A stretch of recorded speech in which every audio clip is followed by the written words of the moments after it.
Anggota DPRD Kota Makassar, Amar Bustanul, tutup usia pada Senin 29 Juni 2019 di Rumah Sakit Akademis sekitar pukul 13 waktu Indonesia Tengah. Wafatnya politisi Gerindra tersebut meninggalkan duka mendalam bagi keluarga, kerabat, serta sahabat DPRD Kota Makassar.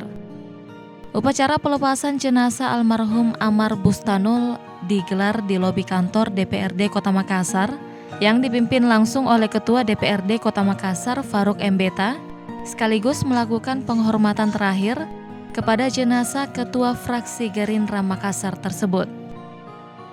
Sosok Amar Bustanul yang dikenal sebagai orang yang sangat humoris diakui akan meninggalkan kenangan di DPRD Kota Makassar, khususnya kepada teman-teman dekat seperti Iqbal Jalil yang mengaku sangat kehilangan sosok Amar Bustanul yang selalu mampu mencairkan suasana dan penasehat yang baik.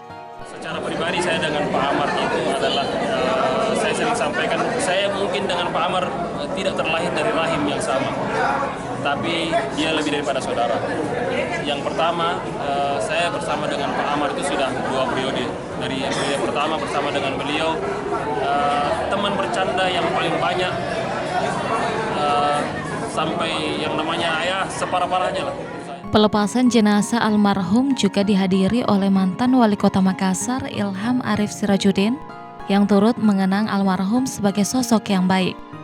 Dan beliau termasuk orang yang sangat baik dan konsisten. Saya kira memang DPR Kota Makassar akan pasti merasa kehilangan dengan karakter, cara membawa diri beliau. Kadang dalam suasana ketegangan beliau bisa mencairkan suasana dan itu pasti akan kehilangan di DPR. Mantan Wali Kota Makassar Ilham Arif Sirajudin juga menyebut sosok Amar Bustanul sebagai penasehat yang baik, politisi yang handal, dan memiliki loyalitas yang tinggi terhadap masyarakat, selalu menyalurkan ide-ide untuk pembangunan Kota Makassar. Ira, Fajar TV, dan Fajar Radio melaporkan.